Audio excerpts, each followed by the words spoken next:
દિવાળીના મિની વેકેશનમાં યાત્રાધામ સોમનાથ, સાસણ અને દીવમાં પ્રવાસીઓનો મોટો પ્રવાહ ઉમટતો હોય છે. સોમનાથ મહાદેવના દર્શન માટે ભાવિકોની લાંબી કતારો લાગી છે.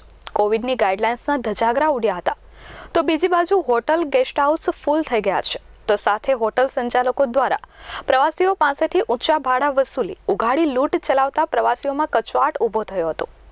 દિવાળીના મિની વેકેશનમાં મોટાભાગે લોકો પરિવાર સાથે રજાની મજા માણવા નીકળી જતા હોય છે. ખાસ દેશનું પ્રથમ જ્યોતિર્લિંગ એવા સોમનાથ મંદિર સહિત નજીકમાં દીવ, સાસણ ખાતે પ્રતિવર્ષ પ્રવાસીઓનો મોટો પ્રવાહ ઉમટી પડે છે. તે મુજબ આ વર્ષે પણ પ્રવાસીઓનો મોટો સમૂહ છલકાયો છે. દેશ વિદેશના યાત્રિકો નૂતન વર્ષના શુભારંભે ભગવાન સોમનાથના દર્શન કરી ધન્ય બની વહેલી તકે કોરોનાની મુક્તિ મળે તેવી પ્રાર્થના કરી રહ્યા છે. સરકારના પ્રવાસન વિભાગ દ્વારા યાત્રાધામ સોમનાથ ખાતે પ્રવાસીઓને આકર્ષવા સતત કટિબદ્ધ છે. તો બીજી તરફ સોમનાથ ખાતે પ્રતિવર્ષ રજાના દિવસોમાં બહોળી સંખ્યામાં પ્રવાસીઓ આવે છે.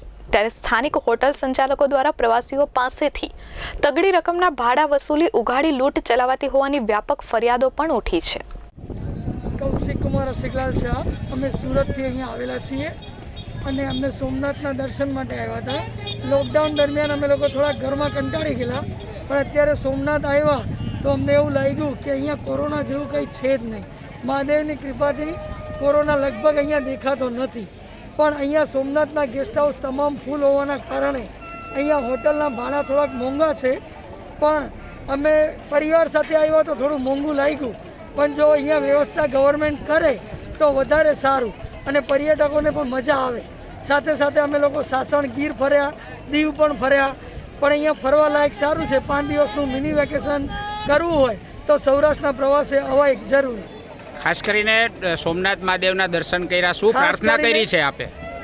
બસ મહાદેવને પ્રાર્થના કરી છે કે બધા લોકો કોરોના મુક્ત જલ્દી થઈ જાય અને લોકોના ધંધા ફરીથી ચાલુ થઈ જાય. એ જ અમારી મહાદેવને અપીલ.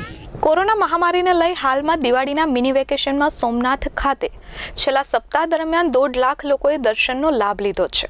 55 લાખની સોમનાથ ટ્રસ્ટને આવક થઈ છે. હાલના સમયને ધ્યાનમાં રાખી સોમનાથ ટ્રસ્ટ દ્વારા આવનાર યાત્રિક સામાજિક અંતર જાળવે, માસ્ક પહેરી તેમજ સેનેટાઇઝર્સ થઈને મંદિરમાં પ્રવેશે તેવી વ્યવસ્થા કરવામાં આવી છે.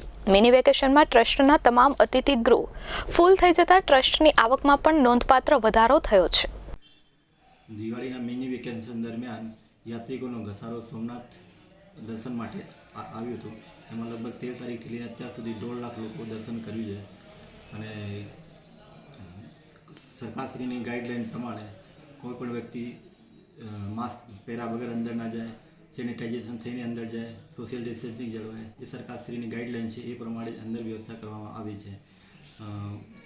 અત્યારે લગભગ 13 તારીખથી લઈને અત્યાર સુધીમાં લોકો 1.5 લાખ લોકો જેટલા માણસોએ દર્શન કર્યા છે.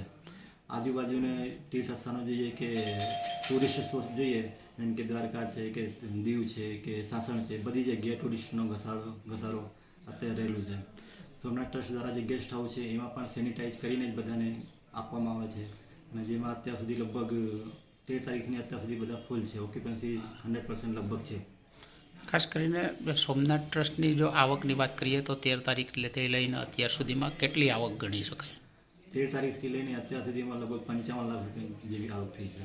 સોમનાથ ટ્રસ્ટ અને સ્થાનિક પ્રશાસન દ્વારા યાત્રિકો માટે કોવિડની ગાઈડલાઇન્સનું ચુસ્તપણે પાલન થાય તે માટે વ્યવસ્થા કરવામાં આવી છે. પરંતુ હાલ તો કોવિડના નિયમોના ધજાગરા ઉડતા જોવા મળ્યા હતા.